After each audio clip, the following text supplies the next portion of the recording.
너희는 마음에 근심하지 말라. 제자들에게는 어떤 근심이 있었을까요? 바로 앞장 36절을 보시면 베드로가 제자들을 대표해서 예수님께 질문합니다. 주여, 어디로 가시나이까? 베드로는 스승이 가는 목적지가 궁금했습니다. 왜냐하면 자기도 가야 할 길이라고 생각했기 때문입니다. 지금껏 한 번도 이런 질문을 던져본 적이 없어요.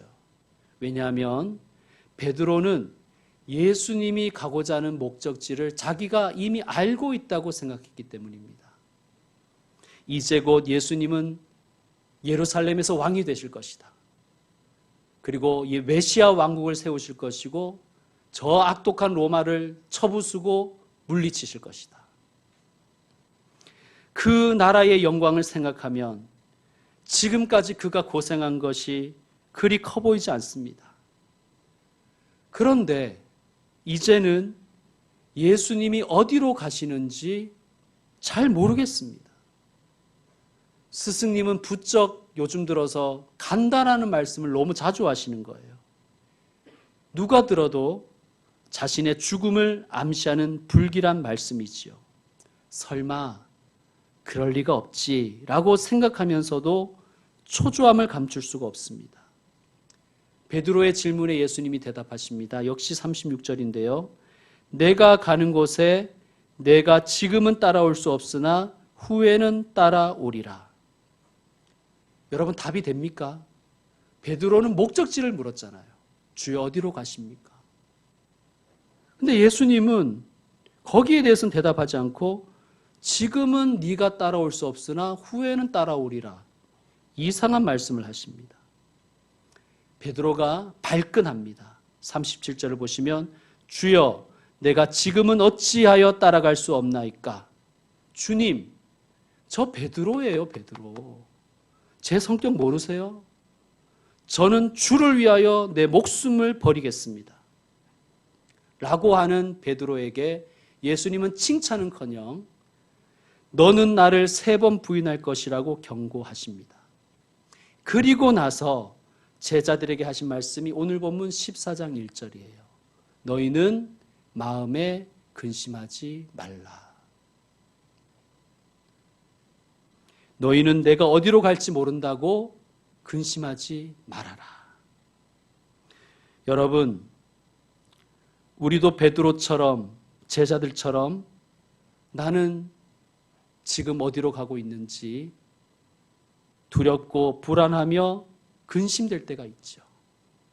저도 요즘 근심이 많습니다. 이 나라가 도대체 어디를 향하여 가고 있는지, 이 고이자와 고물가는 도대체 언제 끝나는지, 경제 위기의 끝은 어디인지 근심이 됩니다. 제자들은 자신들의 앞날이 걱정이지요. 자, 예수님의 말씀이 맞다면 자기들 중에 하나가 예수님을 팔아먹을 것이고 예수님은 자신들을 두고 떠나실 것이며 수제자 베드로마저 예수님을 부인할 것이니, 아니 예수님도 부인했는데 자기들 부인하는 거야, 자기들 내팽개치는 거야, 불보듯 뻔하지 않겠습니까? 눈앞이 캄캄하고 암울했을 것입니다. 그때 예수님께서 하신 말씀입니다. 여러분 1절을 다시 읽어주세요. 1절 시작.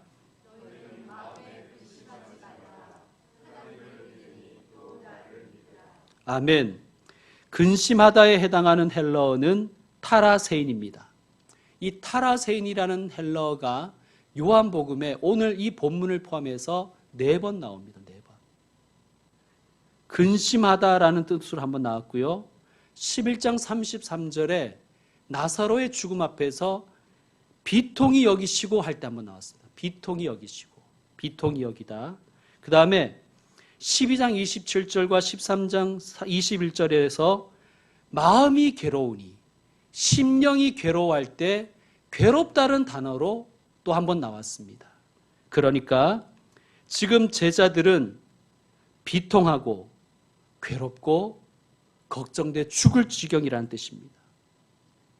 예수님이 왕 되시면 이스라엘이 로마에 빼앗긴 모든 것을 되찾을 것이고 자신들이 그동안 희생한 것 다 보상받을 것이라고 기대했는데 왠지 다 물거품 될 것 같아서 비통하고 괴롭고 근심되는 거예요. 예수님이 말씀하십니다. 하나님을 믿으니 또 나를 믿으라. 여러분, 믿으니 앞에 주석 표시가 되어 있죠. 여러분, 성경을 읽다가 이렇게 주석 표시가 되어 있으면 꼭 한 번씩 내려와서 확인을 해 보셔야 됩니다. 뭐라고 되어 있죠? 그렇죠. 또는 믿고. 무슨 말이냐면 믿으니라고 번역해도 되지만 믿고라고 번역해도 된다는 뜻입니다. 그러니까 이런 뜻이죠. 하나님을 믿고 또 나를 믿으라. 영어 성경이 잘 번역했어요. You believe in God. Believe also in me. 너는 하나님을 믿으라. 또한 나를 믿으라. 라고 말씀하신 거예요. 우리의 근심의 진정한 원인이 뭘까요, 여러분? 우리 근심의 진정한 원인이 뭘까요?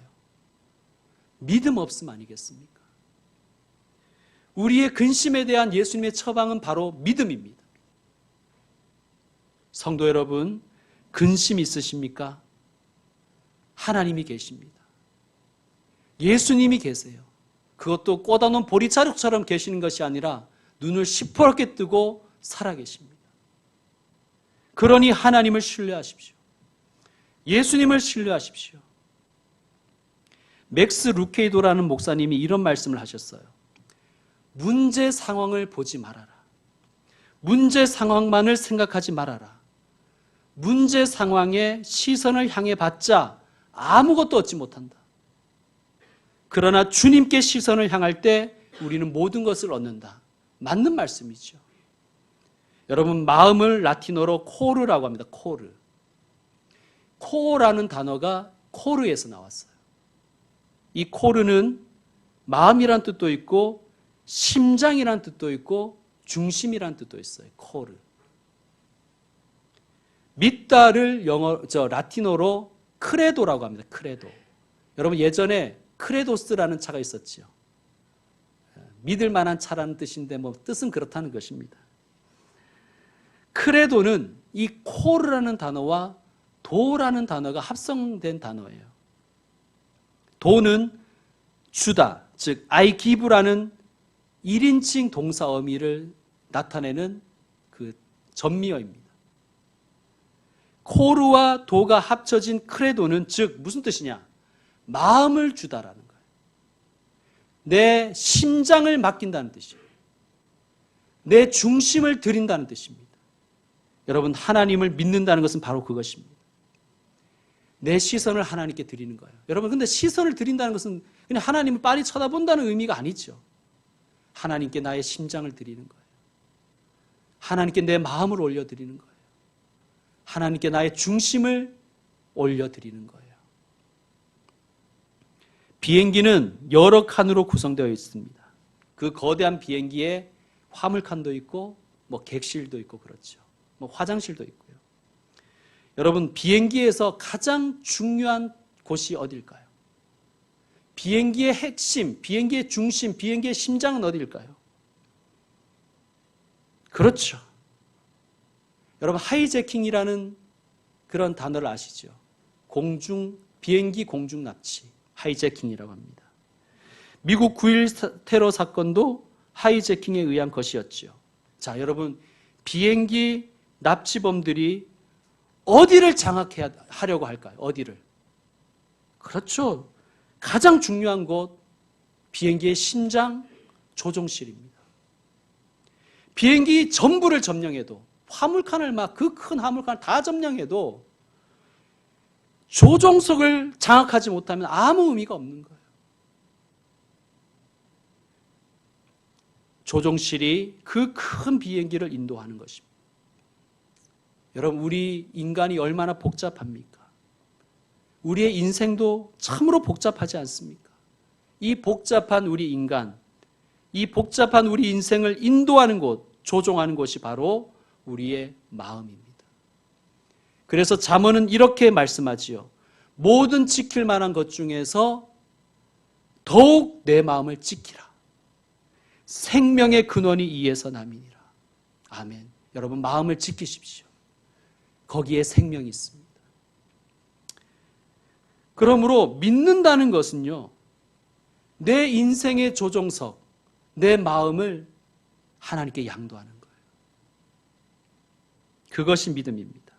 여러분 우리 찬송가 한 장 찾아보겠습니다. 369장, 369, 369장입니다. 가사가 이렇습니다. 죄짐 맡은 우리 구주 어찌 좋은 친군지, 걱정 근심 무거운 짐 우리 주께 맡기세. 주께 고함 없는 거로 복을 얻지 못하네. 사람들이 어찌하여 아뢰일 줄을 모를까. 맡길 줄을 모를까라는 말씀이죠. 시험 걱정 모든 괴로움 없는 사람 누군가. 부질 없이 낙심 말고 기도드려 아뢰세. 이런 진실하신 친구 찾아볼 수 있을까. 우리 약함하시오니 어찌하니 아뢰일까. 3절 다 같이. 근심 걱정 무거운 짐 아니 진짜 누군가. 피난처는 우리 예수 주께 기도드리세. 세상 친구 멸시하고 너를 조롱하여도 예수 품에 안기어서 참된 위로 받겠네. 할렐루야. 여러분 걱정 근심 없는 사람 어디 있겠습니까? 하나님을 믿고 예수님을 믿으십시다. 우리의 조종실을 주님께 드리면 걱정 근심에서 해방될 줄로 믿습니다. 걱정거리가 갑자기 사라진다는 말씀이 아니라 걱정 근심이 있는 가운데서도 자유함을 누릴 것이라는 말씀입니다. 왜요? 하나님께 맡기면 이제 더 이상 나의 근심거리가 아니잖아요. 하나님 일거리가 되는 것이 아닙니까? 하나님의 일거리. 또한 하나님께 그 문제를 아뢰는 그 자체로 주님과 교제를 나누는 것 아니겠습니까? 여러분, 기도해서 손해볼 게 뭐가 있겠습니까? 주님께 아뢰고 주님께 맡기시길 바랍니다. 너희는 마음에 근심하지 말라. 하나님을 믿으니 또 나를 믿으라고 말씀하신 예수님이 그 이유를, 근심하지 말아야 될 이유, 하나님과 예수님을 믿어야 될 이유를 이렇게 말씀하십니다. 14장 2절에 내 아버지 집에 거할 곳이 많도다. 요즘은 교회에서 부흥회를 많이 안 하지만 한 7, 80년대, 90년대 초반까지는 부흥회를 많이 했습니다. 그리고 그때는 한국교회가 폭발적으로 일어나던 시절이었어요. 부흥회가 교회 성장의 일조를 많이 했지요. 제가 자라던 교회에서도 봄, 가을로 대부흥회가 있었어요. 심령 대부흥회. 봄 심령 대부흥회, 가을 심령 대부흥회. 목사님이신 저희 아버지께서 부흥회가 되면 한 달 전쯤이 되면 포스터를 만드셔가지고 온 동네를 돌아다니면서 전봇대에다가 풀칠해서 포스터 붙이시고 그랬던 것이 지금도 기억납니다.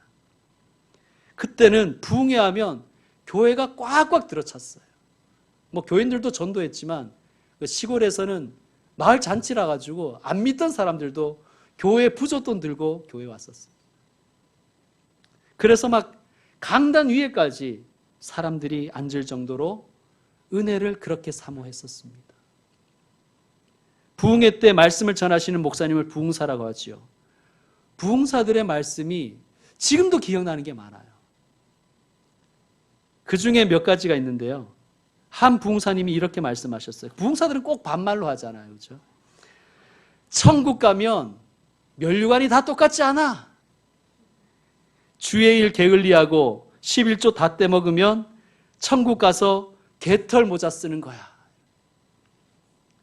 그리고 하나님 앞에서 반듯하게 예배드리고 헌금도 열심히 하는 그런 사람은 금연류관 쓰고 다니는 거야. 막 이런 메시지를 들으면요, 우리 한국 사람들은 권선징악에 익숙하잖아요.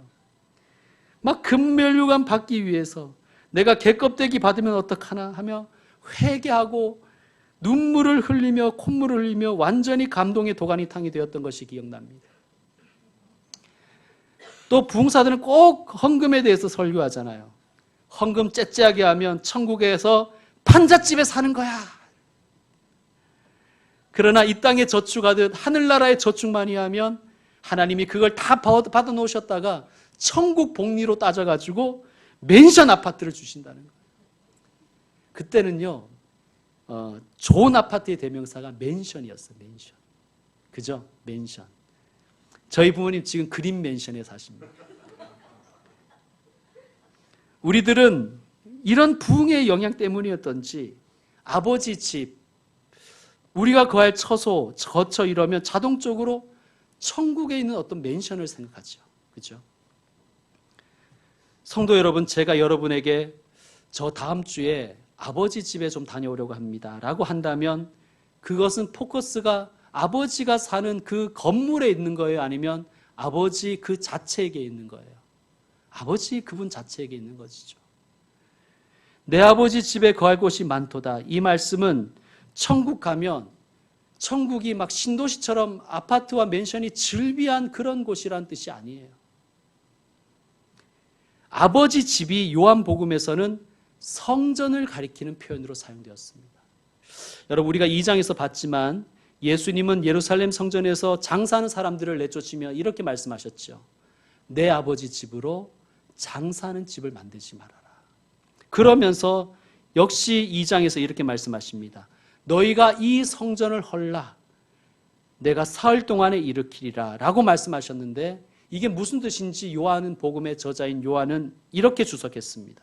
예수는 성전된 자기 육체를 가리켜 말씀하신 것이라. 그러므로 아버지 집이란 성전, 즉 예수님 그 자신을 말씀하시는 것입니다. 또한 거할 곳은 헬라어로 모네라고 하는데 이 같은 모네가 23절에 한 번 더 쓰였습니다. 여러분 14장 23절 읽어주세요. 시작. 14장 23절 시작. 예수께서 대답하여 이르시되 사람이 나를 사랑하면 내 말을 지키리니 내 아버지께서 그를 사랑하실 것이요 우리가 그에게 가서 거처를 그와 함께 하리라. 아멘. 여기서 거처가 모네예요. 우리가 예수님을 사랑하고 예수님의 말씀을 지키면 하나님과 예수님이 그 사람에게 오셔서 그를 거처 삼으신다는 것입니다. 주님이 거하실 처소로 삼으신다는 말씀이에요. 그러니까 정리하면 내 아버지 집에 거할 곳이 많도다라는 말씀은 하나님을 믿고 예수님을 믿으면 우리를 주님의 성전 되게 하시고 주님이 우리를 거처 삼으셔서 우리로 하여금 하나님의 은혜와 사랑과 자비를 풍성하게 누리게 하신다는 뜻입니다. 자, 이 풍성한 사랑과 은혜와 자비를 받아 누리게 하기 위해서는 먼저 예수님이 거처를 예비하러 가시고 거처가 마련되면 우리와 함께 있으시려고 다시 오신다고 약속하십니다. 예수님의 가심과 오심은 16장까지 계속되는 예수님의 고별소교의 가장 핵심적인 주제입니다. 자, 14장 2절과 3절 여러분 읽어주세요. 2절과 3절입니다. 시작.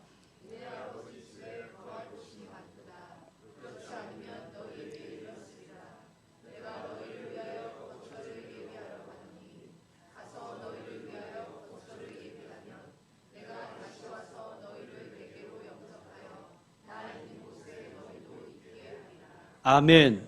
자, 그러므로 먼저 예수님이 가셔야 합니다. 가신다는 것은 죽음을 의미합니다만 단지 죽음만 의미하지는 않지요. 십자가와 부활과 승천을 모두 말씀하시는 것입니다.